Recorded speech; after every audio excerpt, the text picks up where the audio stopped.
Cakɛda mun sigilen bɛ adamaden tɔgɔ la kunnafoniya lakanali kama Mali la n'a bɛ f'a ma ko Autorité de protection des données à caractère personnel APDP.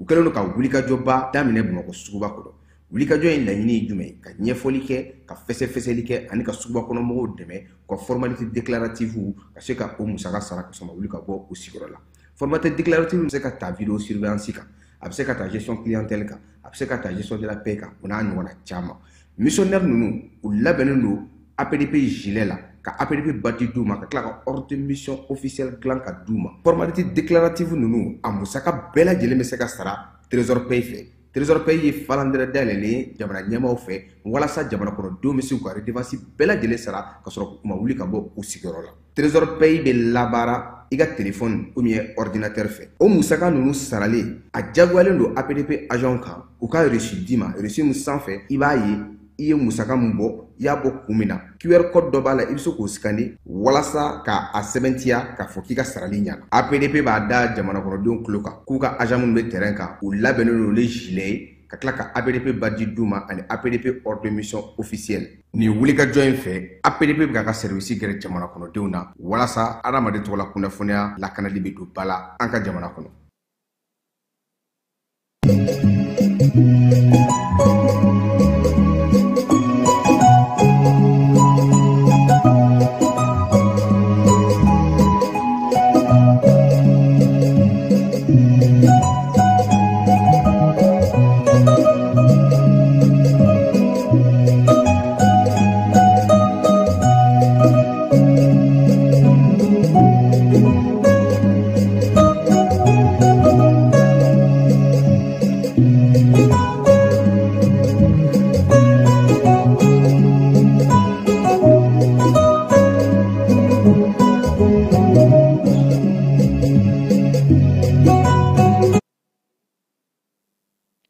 Foli ni tantoli an bɛ o lase aw ma ni kuma in na aw minnu sɔgɔlen don an na ka sanga ni bi tɛnɛ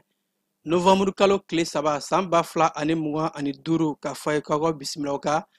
bamanankan kibaruya kɔnɔna la kɛnɛ min kan n'an bɛna walawalali caman kɛ aw ye Mali fo ka taa se diɲɛ fan bɛɛ lajɛlen ma. An ka wula in na kibaruya bakuruba dɔw bɛna tali kɛ. Jamanakuntigi bi sɔgɔmada in na a ye lithium usine filanan ka o biriki fɔlɔ da Buguni marabolo kɔnɔna la lithium mun ni a nafa bɛna se jamana kɔnɔdenw ma baw a yirala k'a fɔ ko ka Buguni ta in k'o fara Gulaminata kan ko san 2026 lithium bɛna tɔni 590 ka o le ladon 2026 kɔnɔ ni ka maa caman ka o ta baara la ni nin cakɛda belebeleba in ye. An ka cɛfini tabaw ye baaraba dɔ kɛ Kɔlɔnjɛba mara kɔnɔ kɛrɛnkɛrɛnnenya Sirakɔrɔ ka dadigi kɛ kosɛbɛ jafarawale tigilama caman na minnu n'u tun bɛ fɛ ka binganni wale ta ka ɲɛsin an ka jamana tajidoni mɔbiliw ma. Gawokaw bara u ka finitigila ka bolofara mun bɛ yen olu ye taji citerni camanba ka o escorter ka bɔ Niger ka don Gawo kɔnɔna la ka sɔrɔ foyi a ma maa si sɔrɔ DIRPA maaw olu ka kɔrɔfɔw la. Marabolo kɔnɔna kibaruyaw kɔnɔna la Kucalakaw ka député kɔrɔ dɔ kun minɛnen don kabi 2023 a yirala k'a fɔ ko nin waati in na ko député kɔrɔ in a ye kanabila sɔrɔ ka bɔ bamanciya wale ni juguya kɛwale tigilama ninnu olu bolo. Mayina ani Kulikoro tasuma jɛni dɔ wulila yen nɔ nin dɔgɔkun kɔnɔ mun kɛra sababu ye ka cɛnni don kosɛbɛ maaw o bololafɛnw na. Kɔkan kibaruyaw kɔnɔna la Nigeria ani Amérique cɛla gɛlɛyalen don bi kosɛbɛ bawo ko Amérique jamana ɲɛmaa kɛmɛ ka yɛrɛ k'a fɔ ko a bɛna wulikajɔw labɛn ka na Nigeria kama bawo ko Nigeriakaw ka maa ŋaniya jugu ninnu ni o ye bamanciya wale tigilamaw k'u bɛ ka damatɛmɛ walew ta ka ɲɛsin kerecɛn dinɛ tigilamaw de ma an bɛna an da don o la k'u walawala aw ye. Ninnu de an ka wulada in na kibaruyaw la kumaba dɔw ye an bɛna kunnafoni wɛrɛ fara mun kan k'u ɲɛfɔ aw ye. An b'a fɔ a y'aw sɔgɔ ko ɲuman ja ni kunnafoni sira bɛɛ lajɛlen na an bɛ segin ka na sɔɔni sisan ka ɲɛfɔli bonya a ye u kan.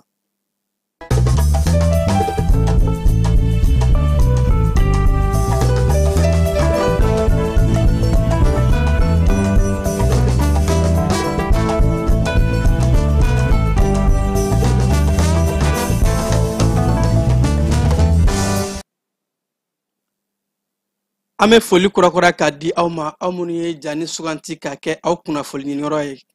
kebayana an ka taa buguninkaw bara jamanakuntigi ale baaraba min kɛ an bɛ taa an ka cɛfini tabaw olu ka wulikajɔ kɔnɔna la kunungo kari an ka wolomasiri tabaw ye wulikajɔba dɔ kɛ kɔlɔnjɛba mara kɔnɔ kɛrɛnkɛrɛnla yɔrɔ min bɛ yen n'a bɛ wele ko sirakɔrɔ cɛfini tabaw ka su ni tile wulikajɔ u ye kalikan di jamana kɔnɔdenw ma k'a fɔ k'u bɛ an ni an bololafɛnw lakana o baaraw de kɔnɔna la sanfɛ kɛlɛcɛw ka fara duguma kɛlɛcɛw kan ninnu bɛɛ lajɛlen de tun ye baara in kɛ ɲɔgɔn fɛ kunungo sirakɔrɔla tilebiyanfan fɛ an ka cɛfini tabaw ka sɛgɛsɛgɛli ɲuman kɔnɔna la wolomasiri tabaw ka ɲɛma ale ka kɔrɔfɔw kɔnɔ u y'a yira k'a fɔ ko sɛgɛsɛgɛliw taara ye k'a fɔ bamantiya wale ni juguya kɛwale tigilamaa ninnu u tun bɛ fɛ ka janfa dɔ labɛn ka ɲɛsin anw ka tajidoni mɔbiliw ma ka u to o labɛn de la an ka sɛgɛsɛgɛlikɛlaw taara ka taa u ɲɛ da u kan ni ka susuli ta k'a da u kan k'u bɛɛ lajɛlen daji wolomasiri tabaw ka ɲɛma yɛrɛ k'a fɔ ko baara in kɛra baara cogo ɲuman na avec succès a y'a yira k'a fɔ k'a kɛra sababu ye ka wolomasiri tabaw u ka mugujugu ani u ka puissance ka dadigi kɛ kosɛbɛ jafarawale tigilamaa ninnu na ni k'u ka mɔbili camanba ka a daji ka minɛn caman minɛ u la ni ka u ma caman plusieurs dizaines ka bɔnɛ sɔri u la wolomasiri tabaw ka ɲɛma yɛrɛ k'a fɔ ko duguma kɛlɛcɛw olu fana nana tuguni ka na fara sanfɛ kɛlɛcɛw kan sanfɛmaaw kɛlen ka susuli kɛ o nɔngan kan dugumamaw fana ye susuli daminɛ u y'u fanga fara ɲɔgɔn kan ka se ka maa ninnu k'u koron k'u ka position in ka a ɲini kosɛbɛ k'a sɛgɛsɛgɛ k'a susu k'a bɛɛ lajɛlen ci ni ka minɛn camanba maramafɛnw mugu ani u bɛ kibaruya di ni mun ye u ka kunnafoni taliki ninnu ka a caman minɛ u la an ka cɛfini tabaw ka ɲɛma yɛrɛ k'a fɔ ko jaabi ɲuman de bɔra nin wulikajɔ in na bawo a jaabiw kɛra sababu ye ka se ka bamaciya wale ni juguya kɛwale tigilamaa ninnu ka o camanba ka a daji ko plusieurs dizaines o maa kɛmɛ yirika camanba ko ka moto camanba ka o minɛ u la ani fo ka taa se u ka maramafɛnw ma u bɛ kunnafoli di ɲɔgɔn ma ni mun ye taliki ni a ɲɔngo ka u ka kunnafolila ninnu caman ka minɛ u la ni ka u ka gurupu ninnu ka a bɛɛ lajɛlen ka a susu wolomasiri tabaw ka ɲɛmaya yɛrɛ k'a fɔ ko ɲɛmayaso ani fo ka taa se cɛ minnu bɛ terɛn kan u ka kuma ɲɔgɔnyaw ani u ka sɛgɛsɛgɛliw n'u ka wulikajɔw o de kɛra sababu ye fanga farala ɲɔgɔn kan duguma sira ni sanfɛ sira ko bɛɛ lajɛlen de ye nin wulikajɔ in kɛ ɲɔgɔn fɛ o de kɛra sababu ye ka dadigi kɛ kosɛbɛ ni maa ŋaniyajugu ninnu na ko minnu tun bɛ fɛ ka bingani wale dɔ labɛn ka ɲɛsin an ka taji mɔbiliw ma ni sanga in na an ka cɛfini tabaw bɛ wulikajɔ min na ka se ka taji dɔnni mɔbiliw ka u lakana ka u tɔpɔtɔ fo ka taa se duguba kɔnɔnaw la ka taji di malidenw ma ko u bɛ fɛ ka o wale mun ka dankari k'o la cɛfini tabaw dun y'a yɛrɛ k'a fɔ su ni tile kuma si u tɛna saliya wulikajɔw la u bɛna baaraw kɛ maliden bɛ se ka lafiya sɔrɔ cogo min na yaasa tajibolilaw u ka se ka lafiya sitɛriniw ka tɛmɛ jamana kɔnɔdenw olu mun bɛ tajiko la u ka taji sɔrɔ ka u ka su ni tile baaraw kɛ cɛfini tabaw ka ɲɛma yɛrɛ k'a fɔ ko halisa wulikajɔ bɛ to sen na ka maa ŋaniyajugu ninnu k'u dagabɔ malidenw da la an bɛ taa buguninkaw bara bi sɔgɔmada in na an ka jamanakuntigi général d'armée Asimi Goita ale tun bɛ buguninkaw bara gulamina lithium bɔrɔ o tɛmɛnen kɔfɛ nin bɛna kɛ a lithium bɔrɔ filanan ye ni o sigira buguninkaw bara an ka jamanakuntigi ani fo ka taa se a ka délégation ba ma olu ye u kunda yaasa ka se ka taa nin lithium bɔrɔ in ka a birigiden fɔlɔ da aramɛ k'a fɔ ko an ka jamanakuntigi baara bɛɛ lajɛlen kɛra an ka jamana ani cakɛda minnu n'an kɛmɛ k'an bolo ɲɔgɔn ma n'o dɔw bɛ tali kɛ lithium SA ani fo ka taa se cakɛda wɛrɛw ma yɛrɛ k'a fɔ ko nin cakɛda in a kolobon karili baaraw bɛɛ lajɛlen baara banna a kolobon karili de kɛra a kolobon karili baara kɛra jamanakuntigi fɛ général d'armée Asimi Goita ko nin mana fara fɛn min ye gulamina ta kan buguni ta in an ka jamana ɲɛmaa caman tun bɛ yen CNT ɲɛmaa ale tun bɛ kɛnɛ kan fo ka taa se sɔrɔ bosɔrɔw minisiri ani gouvernement maa camanba ka fara société civile ani maa minnu bɛ ka janga an bolo ɲɔgɔn ma yaasa ka se ka nin cakɛda in kɛ ni o de ye chinois ani Allemagne jamana aramɛ k'a fɔ ko nin cakɛda belebeleba in a dayɛlɛli bɛna kɛ paraɲɛba ye an ka sɔrɔ sira la wa a bɛna kɛ sababu ye ka se ka an ka économie ni o y'an ka waganɛ ka a yuguba halisa ka yakuba ka camanba fara a kan kɔrɔfɔw daminɛna gulaminakaw ka dugutigi ni o ye buguni dugutigi wa ɲɛma ye ale de ye kɔrɔfɔw ta ni ka maaw bisimila kɛnɛ min kana yɛrɛ k'a fɔ ko a nisɔndiyara nin cɛkɛdaba in ka taa sigi bugunikaw fɛ yen nɔ ko o ye nisɔndiya de ye o ye bonyaba de ye ka ɲɛsin bugunikaw ma ko o nisɔndiyara an ka dugujukɔrɔ nafolow o minisiri ale ka kɔrɔfɔw kɔnɔ a yɛrɛ k'a fɔ ko a nisɔndiyara bawo ko jamanakuntigi ɲina san kɔnɔ a ye taaliko 3 de kɛ buguni marabolo kɔnɔna la bugunikaw ka lithium nin bɛ kɛ a sabanan ye ko Cagadugu Jalakɔrɔ pano dilanyɔrɔ mun bɛ yen nɔ ni o ye pano siti ye jamanakuntigi taara o fara fɔlɔ da ani fo ka taa se gulamina ka fara nin buguni lithium o mun bɛna caman ba ka o fara an ka jamana ɲɛta baaraw kan yaralen no k'a fɔ cakɛda mun bɛ yen nɔ ni o ye Kodal Mining ye fo ka taa se ko cakɛda wɛrɛ minnu bɛ yen nɔ ni olu bɛ sanuko bunakun kan anglais ka cakɛda ka fara chinois kan anglais ni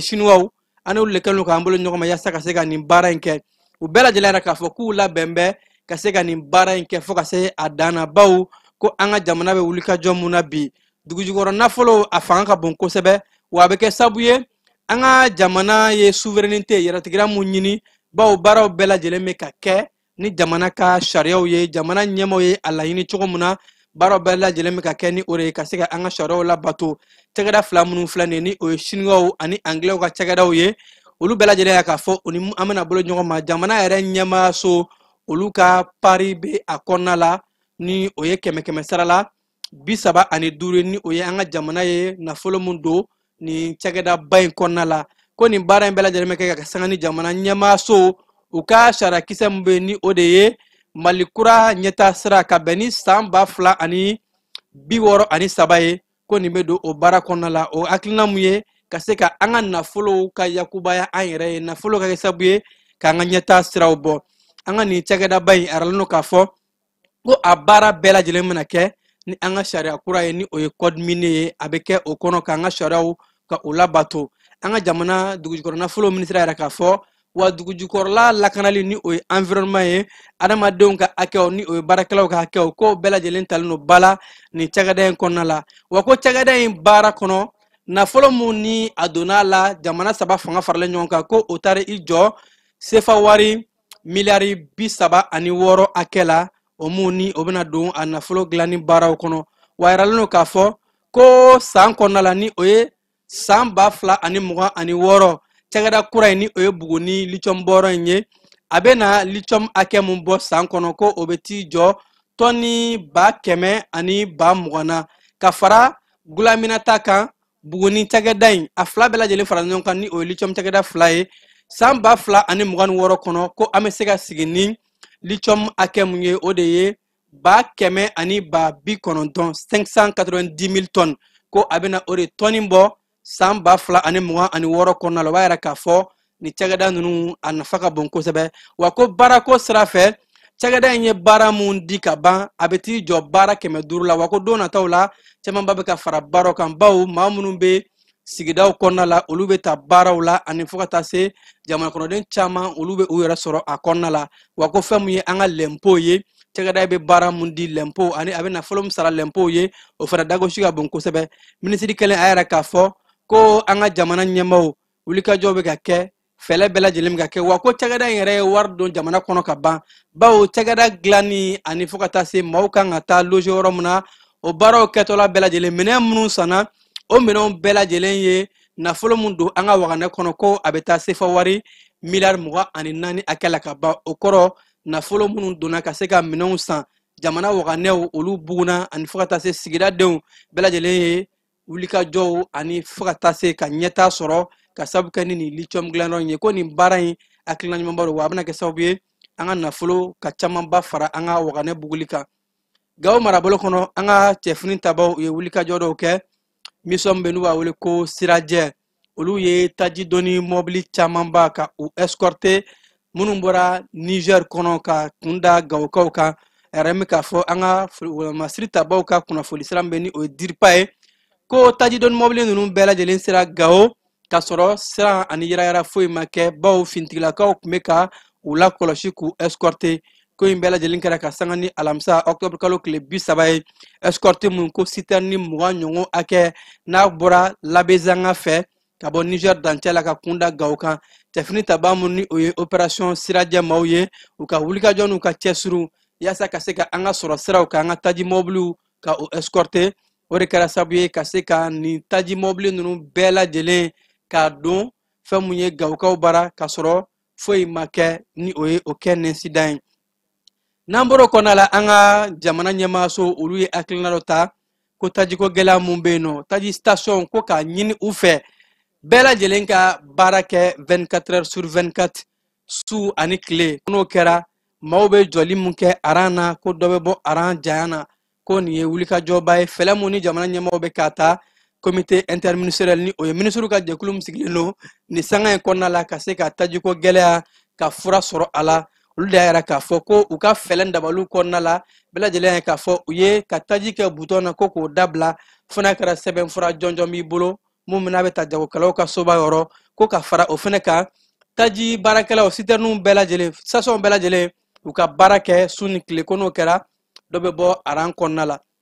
kɛmɛnan bɔr'o la an ka passeport ni o ye AES passeport biométrique ye passeport in an ka jamana duguba kɔnɔna lakanako minisiri général Daoud Ali Mohamedine ale y'a yira k'a fɔ ko nin taama sɛbɛn in kɛra sɛbɛn ɲumanba ye bawo ko an bɛ waati tɛmɛnenw bɔ an ka taama sɛbɛn minnu tun bɛ yen nɔ nin kɛra ka se ka a kologiriya ani k'a don subahana mansinw kɔnɔ biométrique ani fo ka taa se maa caman jɛlen bɛ se ka a sɔrɔ cogo min na yɛlɛma tɛ se ka don a la ni o ye falsification ye wa ko an ka nin passeport in diɲɛ seleke naani kɔnɔ jɛkulu mun bɛ yen nɔ ni olu bɛ taamasirako kunna ni o ye OAC ye organisation de l'aviation civile ko a bɛ o ka sariya bɛɛ lajɛlen labato wa ko nin passeport kofɔlen an ka jamana ɲɛmaaw ye fɛɛrɛ bɛɛ lajɛlen bila sen kan ka se ka a dilan wa dilan cogo cɛɲi na wa cakɛda mun bɛ yen ni olu bɛ passeport dilan kɛ n'u dɔnnen don n'a ye kosɛbɛ n'a dɔ ye Seki Pass ye ani fo ka taa se Amteki ma ko olu kɛn bɛ ka u fanga fara ɲɔgɔn kan wa ko u ka dilan ni a ka teli bawo tile kɔnɔ o bɛ se ka passeport 450 fo ka taa se 500 ma ka o dilan wa ko a passeport in mun ye a ɲɛ dan ye o de ye pisiw bɛ a kɔnɔ wa bɛɛ lajɛlen bɛ subahana mansinw kɔnɔna la électronique de don wa ko cakɛda in a ye baaraw daminɛ Wagadugukaw bara Burukinabew ka passeport yi ani fo ka taa se u ka carte grise cakɛda in de tun bɛ a bɛɛ dilan ko u ye danaya mun sɔrɔ o danaya de y'a to an ka jamana ɲɛmaaw ye wele bila cakɛda ninnu ma k'u bɛ ka baara kɛ wa passeport in ko a nisɔndiyara minisiri ka kɔrɔfɔw la ko parce que passeport in a dilannen don cogo min na ani fo ka taa se a nafa yɛrɛ ye mun ye cakɛda in na ko camanba de bɔra passeport in sɔngɔ la bawo fɔlɔ passeport VIP o tun bɛ dilan 22,000 ko nin waati in na passeport VIP o kɛra 18,000 wa ko fo ka taa se passeport ordinaire ma o tun bɛ dilan 11,000 nka an bɛ don min na ko bi ko 9,000 passeport ordinaire bɛ ka dilan o la ko b'a to camanba bɔra musaka la maaw ye wa minisiri ka kɔrɔfɔ la yɛrɛ k'a fɔ ko fɛlɛ ni dabaliw bɛɛ lajɛlen de taara ka se ka nin passeport in kɛ wa photo ko la fɔlɔ maaw tun bɛ t'u jɔ ka photo ta yɔrɔ wɛrɛ minnu na yaasa ka se ka na passeport dilan ko sisan photo a bɛ ta wa hali photo tatɔ la ni maa jɛngɛnna mansin b'u bolo ka se ka photo bɛɛ lajɛlen latilen wa k'a ta ni en couleur ye minisiri y'a yɛrɛ k'a fɔ ko nin ye nisɔndiyaba ye nin b'a yɛrɛ k'a fɔ an bɛ ka don diɲɛ sɔrɔ cogo sira kuraw kɔnɔna la ni o ye nouvelle technologie ye ka passeport mun dilan ni a bɛɛ lajɛlen bɛ kɛ dilan cogo cɛɲi wa a bɛ dilan cogo min na ka RSI BMS ka wari sara yen fo ka taa se wolosɛbɛn carte biométrique ani passeport kɔrɔlen o de bɛ kɛ sababu ye k'a falen k'a kɛ passeport biométrique kura in ye an ka dɔrɔgu kɛlɛbagaw ni o ye OCS maaw ye olu ye wulikajɔba dɔ kɛ ni ka ɲɛnaminimafɛn biriki 90 ka tɛgɛ da o kan Kayi marabolo kɔnɔna la OCS maaw yɛrɛ k'a fɔ k'u ka wulikajɔw kɛra sababu ye fɛn mun ye ka se ka ɲɛnaminimafɛn minnu n'a bɛ ka kɛ sababu ye ka gɛlɛya lase sifinnakaw ma ko olu bɛ ka wulikajɔ minnu kɛ nin waati laban in na dɔgɔkun 3 in kɔnɔ ko wulikajɔ fanga bonyana kosɛbɛ ko n'an taara septembre kalo tile 27 la Kayikaw bara ko u ye ɲɛnaminimafɛn paquet 50 hakɛ ka a minɛ OCS équipe min bɛ Kayikaw bara olu ka wulikajɔ de kɛra sababu ye ka se ka taa o tɛgɛ da nin ɲɛnaminimafɛn ninnu kan o yɛrɛ k'a fɔ ko ɲɛnaminimafɛn ninnu a donni bɛ ka bonya wa fanga bɛ ka bonya kosɛbɛ o de la wulikajɔw kologiriyalen don jɛkulu in fɛ yaasa ka se ka a bɛɛ lajɛlen ka kɛlɛ ka an ka sifinnakaw ka an ka siniɲɛsigi ka o dilan ko wa kɔsada in na novembre kalo tile 2 OCS maaw ka ikaw bara u ye wulikajɔ baro kɛ lieutenant colonel Mumin Bengali ale n'a ka cɛbalenw ni ka taa u tɛgɛ da furakisɛw ani fo ka taa se ɲɛnɛmafɛn caman kan ɲɛnɛmafɛn minnu ko ni wulikajɔw bɛ ka kɛ ka se ka u kunbɛn ko wa OCS u bɛ ka dɔ de fara u ka wulikajɔw kan ka se ka kɛnɛ ka furan ka jɛ kosɛbɛ ka ɲɛnɛmafɛnw donni ka o bɛɛ lajɛlen kɛlɛ o min bɛ kɛ sababu ye ka sifinnakaw ka u lafiya ni ka jamana ka waganɛ ka a bugun kosɛbɛ kɛba an bɛ taa fan fɛ yanni an ka don an ka marabolo kɔnɔna kibaruw la.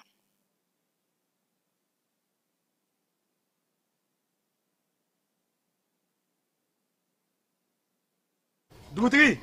ni wari dafara e passe da kan ka sira di ne ma. Sunkalo e kunkolo ate dugu wari ko o dima fo dugu an dugu dun warata de o koni kuma t'a la sa e ka sama mɔnɛ to yen i yɛrɛ ta Sita Sidi ka numéro filɛ nin wari ci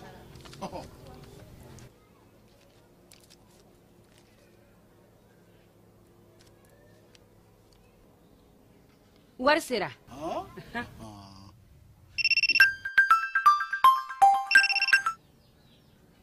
Allo i ye wari sɔrɔ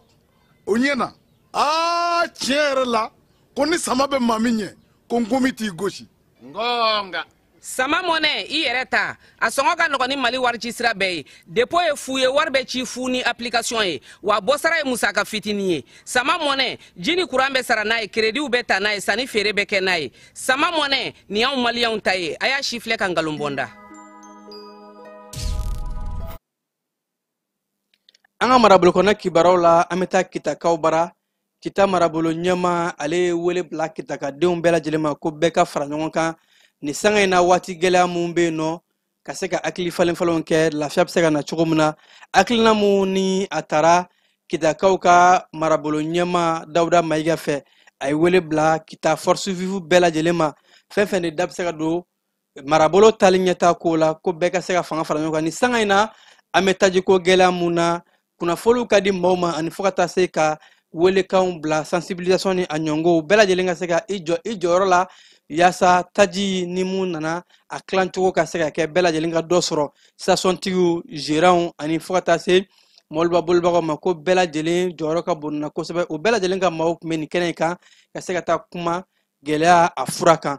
buguninkaw bara OCS maaw olu ye tɛgɛ da ɲɛnaminimafɛn kusi a kilo 4 ɲɔngo kan ɲɛnɛmafɛn mun ni u b'a donni ka taa n'a ye sanubɔyɔrɔ la ka taa di sifinnakaw ma ka sanga ni octobre kalo tile 31 ye OCS bolofara mun n'a bɛ Buguni u y'a yɛrɛ k'a fɔ k'u ka wulikajɔ fanga bonyana ka taa u tɛgɛ da siganama dɔw kan baw ko Buguni marabolo kɔnɔ kɛrɛnkɛrɛnnenya sanubɔyɔrɔw la ko ɲɛnɛminimafɛn ninnu bɛ munumunu salo kɛ yen kosɛbɛ wa a fɛrɛlen don yen kosɛbɛ o de la ko Buguni polisiya ɲɛma ani fo ka taa se OCS maaw u bɛ k'u fanga fara ɲɔgɔn kan yaasa ka se ka wulikajɔw kɛ ka don damana kɔnɔnaw la ka se ka sɛgɛsɛgɛliw kɛ maa minnu bɛ nin ɲɛnɛmafɛn na ɲɔngɔw ka u don ka se ka a kunbɛn yaasa OCS bɛ ka baara mun kɛ ka ɲɛnɛmafɛn kɛlɛ ka o sebaa sɔrɔ o kɔnɔna la kucalakaw bara u ka wasaden kɔrɔ mun bɛ yen nɔ ni ale kun minɛnen don bamanciya wale ni juguya kɛwale tigilamaw fɛ kabi 2023 a yɛrɛ k'a fɔ ko Abdul Aguzer Mayiga ko a ye kannabila sɔrɔ bawo ko nin maa kofɔlen ka sanga ni octobre kalo tile 31 ka jigin novembre kalo tile fɔlɔ de la maa in a sera ka bɔ maa ŋaniya jugu ninnu bolo a yɛrɛ mɛn k'a fɔ ko a kun bɛ kucala quartier min bɛ ni o ye kɔkɔ ye kabi 2023 maa ninnu kun ye a minɛ ka taa n'a ye nin sanga in na k'a sera ka kannabila sɔrɔ u nana n'a ye Bamako yaasa ka se ka la kɛnɛya tigilamɔgɔw la k'a ka kɛnɛya ko ɲɛɲini fɔlɔ yan'a ka segin a ka denbaya la Gawukaw bara sifinnakaw kɛrɛnkɛrɛnla musolakaw kalan dɔ kɛra o kun mun bɛ tali kɛ musolakaw ka se ka kunnafoni juguw ka o kɛlɛ n'u b'a wele ko désinformation hakilina in a bɔra projet tabale kunkan o wɔrɔ musolaka bogotigi 15 hakɛ kalan in kɛra olu de kun yaasa an bɛ sanga min na bi ko ka se ka bɔlɔlɔsiraw la kunnafoni jugu minnu bɛ na ka a kɛlɛ ni ka a kunbɛn ka se ka u lakɔndɔ hakilina in a taara jɛkulu min bɛ n'u b'a wele ko Church of Common Group o maaw fɛ Mayina ani Kulukorokaw bara tasuma jɛni wale dɔw kɛra Mayinakaw ta kɛra maloforo ye ninka malosennaw ka foro ka sɛbɛkɔrɔ tiɲɛ yɔrɔ mun n'a kɛra tantuji o kɔnɔna la a yɛrɛla k'a fɔ ko in kɛra ka sanga ni octobre kalo tile 31 sufɛla de ye ka dugu jɛ novembre kalo tile fɔlɔ la a yɛrɛlen k'a fɔ ko tasuma de balila ka taa maloforo la nin ka maloforo ka fan bɛɛ lajɛlen jeni n'a kɛra tiɲɛniba ye ka ɲɛsin forotigi ma mayina kɔnɔ o de la meri ɲɛmaw ye wele bila maaw ma ko nin waati na bɛɛ lajɛlen k'i janto i yɛrɛla baw ko waati yɛlɛmaw samiya bannenw tasuma kuma dɔ la maa tɛ a bɔ fan dɔn bɛɛ k'i janto yɛrɛ la yaasa ka se ka foro k'u lakɔlɔsi kulukorokaw bara ka sanga novembre kalo tile fɔlɔ ye tasuma jɛni wale dɔ fana kɛra yen ka ɲɛsin kulukorokaw ka garaji dɔ ma n'a kɛra sababu ye ka mobili fila bɛɛ lajɛlen ka o tiɲɛ wa ko maaw bɛ ka wulikajɔw kɛ ka se ka taa se tasuma ma ni k'a faga maaw ye dɛmɛ don garagitigiw ma nka a yɛrɛlen don k'a fɔ ko tasuma in kun ye jumɛn ye protection civile maaw olu nana ka se ka tasuma faga ko sɛgɛsɛgɛli bɛɛ lajɛlen ka kɛ kun jumɛn de bɛ kɛ ni tasuma ye maaw k'u janto u yɛrɛ la ka se ka kisi ka bɔ tasuma jɛni ni a walew ma kajolokaw bara kɔɔrisɛnɛnaw ka jɛkulu ɲɛmaa yɛrɛ k'a fɔ ko kɔɔri jaabi ko a jiginna kosɛbɛ n'an ye ɲinada sango la ko sango ta hakɛ cayara ni ɲinata ye bawo ko o sɔrɔla mun na ko angɛrɛ ni nɔgɔ ni a ɲɔngo cikɛlaw ma o sɔrɔ joona o de kɛra sababu ye coopérative min bɛ kajolo u ka ɲɛmaa ka kɔrɔfɔw la ko kɔɔri hakɛ mun ni a kun makɔnɔnen don a ma se ka o sɔrɔ kɛmɛ sara la ni maaw kun bɛ ka 111 de kɔnɔ n'o kun kɛra san tɛmɛnen kɛmɛ sara la 111 ko ɲinata kɛra 100 sara la 107 ye o b'a yira k'a fɔ ko dɔ bɔra jaabi la k'a kɛra nɔgɔw mana joona ani fo ka taa se ko fɛn ɲɛnamani mun donna kɔɔriw la olu fana ni o ye jasidi ye o nɔ fana bɛ a la an ka diɲɛ kibaru kɔnɔ la bi an bɛ taa Nigéria jamana kɔnɔ ka sanga ni karidon ye Nigéria jamana ɲɛmaa yɛrɛ k'a fɔ ko olu sɔnnen don Amérique jamana ka dɛmɛ ma Amérique jamana bɛ ka dɛmɛ mun ta k'a ɲɛsin u ma ko ka se ka bamanciya wale ni juguya kɛwala mun kɛlen ka asilamɛya birifini biri u yɛrɛ kan ko islamisiw ko Amérique jamana ko k'u bɛna u kɛlɛli min kɛ olu sɔnna Amérique ka u dɛmɛ nka Amérique jamana bɛ ka kuma mun fɔ ka yɛrɛ k'a fɔ ko Nigéria ɲɛmaaw yɛrɛ nɔ bɛ ka se ka bamanciya wale ni juguya kɛwale tigɛlama ninnu kɔkɔrɔma don ko o kumaw u b'u kɔrɔfɔ k'olu bɛ o nkalontigiya baw olu yɛrɛ bɛ ka fɛlɛ de ɲini yaasa ka se ka ni jafara wale tigɛlama mun kɛ bɛ ka alisilamɛya birifini biri u yɛrɛ kan k'a fɔ ko kerecɛnko kɛlɛ don wa Nigéria ɲɛmaaw yɛrɛ k'a fɔ ko kumaw tɛ tiɲɛ ye olu yɛrɛ bɛ ka wulikajɔw kɛ Amérique jamana bɛ ka o ŋunu kuma mun fɔ k'a fɔ ko kɔrɔfɔ ko nkalon don ko Nigéria yɛrɛ bɛ ka ni maa ninnu ka u kɛlɛbaw u bɛ ka damatɛmɛ wale de ta ka ɲɛsin maa nanama sumalenw ma Guinée Bissau jamana kɔnɔna la jamana fintigilakaw u y'a yɛrɛ k'a fɔ ko kafɔjaso wale dɔ tun bɛ ka ta ka ɲɛsin jamana ɲɛmaa ma ko fintigilakaw ye o wale kunbɛn o de kɛra sababu ye ka fintigilaka jalatigiba caman olu lasagolen don an bɛ don min na ko bi kunnafonilikɛnɛ dɔ senfɛ jamana ɲɛmaayaso ka baabu sentigiya yɛrɛ k'a fɔ ko kalata minnu ni olu kan ka labɛn novembre kalo in na o sanga de kɔnɔna la ko maa dɔw bɛ ka a ɲini ka ŋwara da fanga la ko ka kafɔjaso ni a walo labɛn ko nka fanga ɲɛmaaw ani fo ka taa se fintigilakaw ma k'u jɔlen don u yɛrɛ la u jan bɛ u yɛrɛ la yaasa ka se ka nin wale ninnu bɛɛ lajɛlen ka o kunbɛn Marɔku jamana kɔnɔna la ka sanga ni jumadon ye a yɛrɛlen don k'a fɔ Nations Unies maaw fɛ ko Marɔku jɔyɔrɔba bɛ cɛɲɛka jamanaw olu ka bɛn sɔrɔli la ani fo ka taa se u ka yɛrɛtigɛ la ko gɛlɛya mun bɛ cɛɲɛfuga jamanaw kɔnɔna la ko Marɔku ka kumaɲɔgɔnw ko fanga bon kosɛbɛ o de la olu b'a laɲini Marɔku jamana fɛ a ka se ka a nin don kumaɲɔgɔnw la yaasa mankan mun bɛ cɛɲɛkafuga jamana kɔnɔ ka se ka a bɛɛ lajɛlen ban Égypte jamana ye u ka fɛnkɔrɔ marayɔrɔ ni o ye musée ye o ye o dɔ dayɛlɛ musée mun n'a yiralen don k'a fɔ ko musée belebeleba don a yiralen don k'a fɔ ko nin musée in fɛnkɔrɔ marayɔrɔ caman de bɛ yen nɔ Égypte yɛrɛ dɔnnen don ni seko ni dɔnko fɛnba min ye ni o ye pyramide ye o n'a ɲɔngow ani fo ka taa se o ka tradition caman ma ko nin musée in u ye a lakurakuraya ni ka dilan cogo la dilan cogo mun ni a ɲɔgɔn ka dɔgɔ diɲɛ yɛrɛ kɔnɔ ni ka a labɛn ko ɲuman yaasa fɛnkɔrɔ yɔrɔ bɛ se ka lasago a kɔnɔna la Kenya jamana kɔnɔna la maa 26 olu de nin tora sanga cɛninda dɔ fɛ n'u b'a wele ko glissement de terrain dugukolo ka foroni ka sanga ni jumadon ye a kɛra u ka yɔrɔ la yɔrɔ minnu b'a wele ko Machember ani fo ka taa se Mukurtu kɔnɔna la a yiralen don k'a fɔ ko ni dugukolo yɛlɛma in foroni k'a kɛra sababu ye ka se ka maa camanba ka u bɔnɛ ani na san law ta de nalen o de kɛra sababu ye ka se ka dugukolo ka foroni ka a kɛ ni ka maa caman in ka u bɔnɛ na kɔrɔfɔw sɛbɛntiyara u ka minisiri fɛ mun bɛ duguba kɔnɔna koɲɛw kunna. Tanzanie jamana kɔnɔna la jamana ɲɛma muso Samia Suluhu Hassan a yɛrɛ mɛn k'a fɔ ko a ye sebaya sɔrɔ jamanakuntigi kalata kɔnɔna la ko 100 sara la kuru 97 ni buruburu 6 ko a ye o bɛɛ lajɛlen de sɔrɔ. Jaabi mun n'a bɔra ka bin sibiri don u ka jabarani so fɛ ka sɔrɔ ni sanga in na maa caman kɛmɛ ka yɛrɛ k'a fɔ jamanakuntigi muso in yɛrɛ dɔnnen tɛ bawo ko a bɛ jamana kɔ kan ka sabu kɛ nisɔngoya yiraliw ani mankan ni o wulila kalafili kɔfɛ Tanzanie jamana kɔnɔ k'a kɛmɛ k'a yɛrɛ ɲininka sebaya kɔni ko a y'o sɔrɔ u ka jabarani so olu ka fɔ la. Ukraine jamana kɔnɔna la jamana ɲɛmaaw yɛrɛ k'a fɔ ko Rusikaw ye susuli mun ta k'a da Ukraine kan Octobre kalo in na ko a susuli cayara kosɛbɛ. Susuli mun ni Octobre kalo kelen in ta y'a sɔrɔ ko kalo caman kɛra ka sɔrɔ Ukraine ma o ɲɔgɔn susuli sɔrɔ ka bɔ Rusikaw bara. Kunnafoni a sɛbɛntiyara Faransiikaw ka kunnafoni sira AFP de fɛ ni ka yɛrɛ k'a fɔ ko su fara tile kan ko Rusikaw bɛ ka mugujugu susuliw kɛ wa u ka mugujugu in k'a bɛ ɲɛsin Ukrainikaw ka maa nana sumalenw ka yɔrɔw ma ani fo ka taa se o ka sɔrɔ siraw ni kuranko yɔrɔw ni o ye source énergétique caman de ye ko Rusi ye susuli da o yɔrɔw kan Ukraine jamana kɔnɔ. Anglais fɛ yen nɔ a yɛrɛlen don k'a fɔ ko muru dɔ ye attaquement de kɛ ni o ye ka se ka maa 10 ɲɔngo ka o jogin ko in kɛra terrain dɔ de kɔnɔ wa ko maa min nana dɔrɔn ka na kɛ maaw kan ka muru kɛ ka maaw ka u caman jogin maa 10 ɲɔngo o la ko maa 2 b'a la olu ka jogin da o fanga bon kosɛbɛ. Sɛgɛsɛgɛliw kɔnɔna la sɛgɛnama maa 2 de kun mɛnna k'a fɔ minnu nɔ bɛ ni waleya jugu in na nka o maa 2 la kelen bilala a yɛrɛ mɛn k'a fɔ maa kelen de bɛ yen nɔ o de bɛ finitigilakaw ka bolo kan nin waati in na yaasa ka se ka sɛgɛsɛgɛli kɛ nin koɲɛ in kan. Amérique jamana kɛlen don ka bagabagali kɛ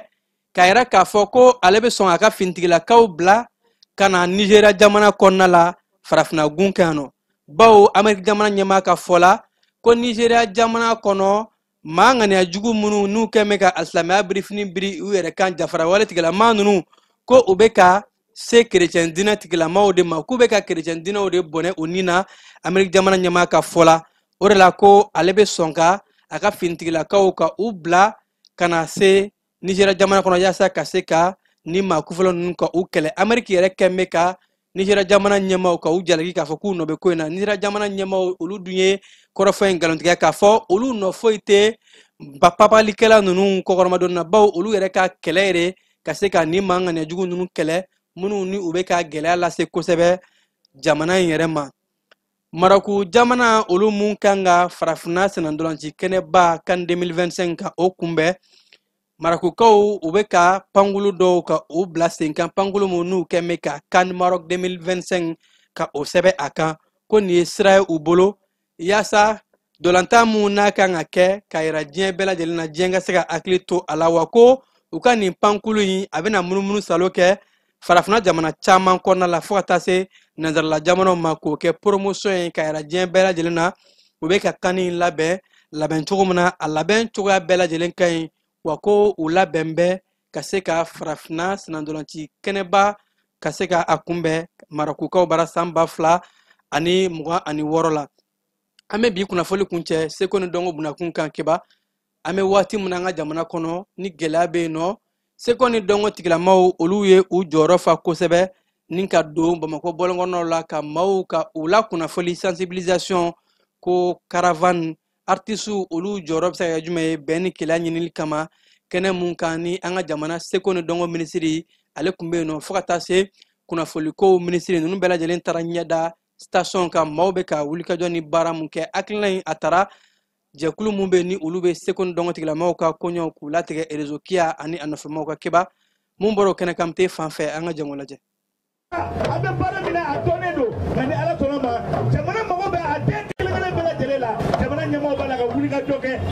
seko ni dongo tigilamaaw surefo kɔnɔw jɔyɔrɔ ka bon kosɛbɛ jamana kɔnɔdenw la bilasirali la ko sensibilisation ka sanga ni waati gɛlɛn ye an ka jamana seko ni dongo tigilamaaw ye wulikajɔba kɛ ka munumunu salo kɛ Bamako fan caman yaasa ka wele bila maliden bɛɛ ma bɛɛ ka faso kanu ani yɛrɛminɛ baaraw kologiriya ni waati gɛlɛn kɔnɔ ko caravane culturelle de l'unité artisiw kumakan ka bɛn ni keleya sinsin an ka jamana kɔnɔ hakilina mun n'a taara seko ni dongo tigilamaaw ka jɛkulu réseau kiya ka fara fedama ani UAPRM kan kɛnɛ ɲɛmaya kun bɛ an ka jamana seko ni dongo minisiri bolo Mamu Dafe ka fara balimakɛ kunnafonilaw ka minisiri kan minnu bɔra ka taa jama cɛma yaasa ka se ka taa bɛn wele ka ɲi k'a lase jamana kɔnɔdenw ma seko ni dongo tigilamaaw surufengaraw ɲɔgɔlɔnbɔlaw maa fɛn fɛn bɛ baara kɛ seko ni dongo kɔnɔ a bɛɛ lajɛlen dɔ ye ɲɔgɔn sɔrɔ kɛnɛ nafama in kan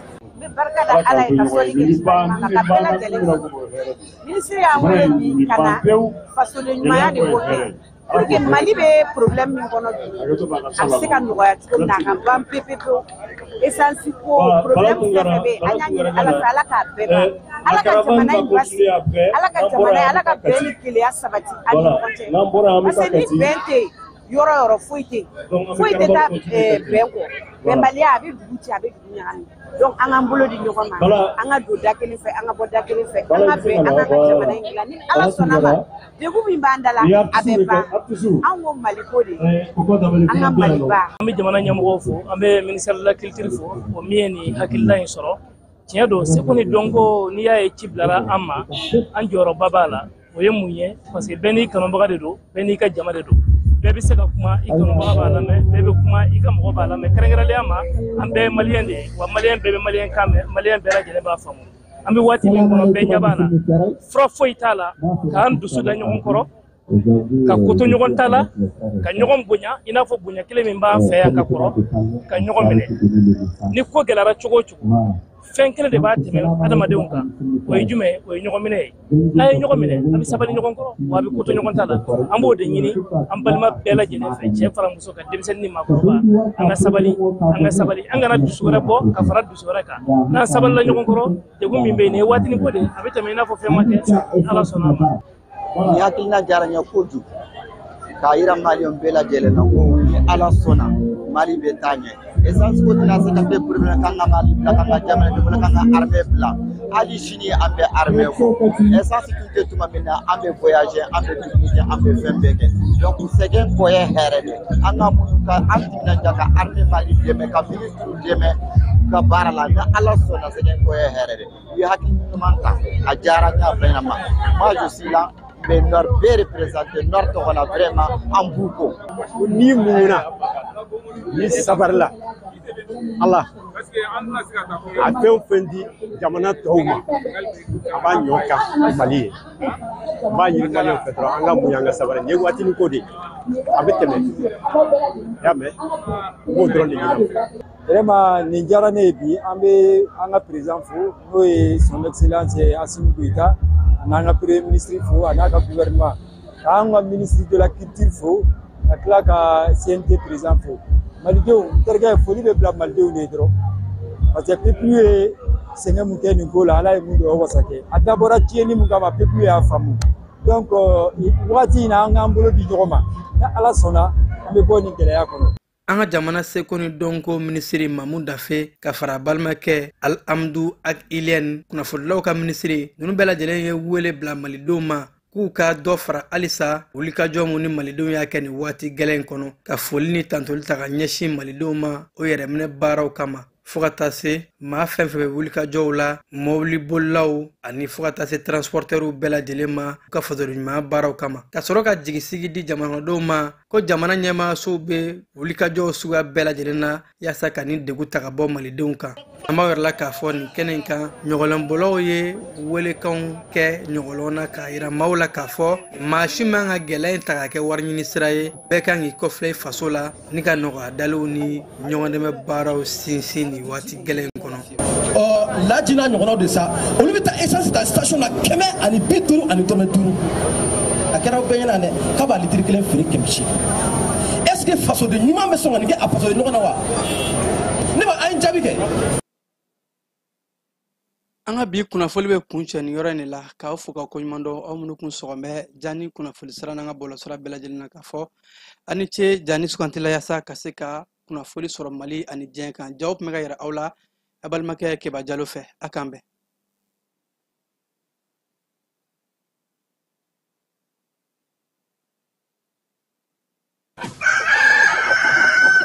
Festival Grillade de Volaille neni y'a ta ko fɔlɔ ye kamamafɛnw ɲɛnama ani u jenini sɛw kamiw pigeonw kulokulubaw tɔnkɔnɔw kɔnɔsogontiw dugudugu fo ka taa se kayi n'a ɲɔgɔnnaw ma a baara bɛɛ lajɛlen labɛnna association Tom Dollar AMSTD ani radio Kiledu ka baarakɛɲɔgɔn kɔnɔna la nin ta ko fɔlɔ in a bɛ daminɛ nɔvɛmburu kalo tile 26 ka fori a tile 30 san 2025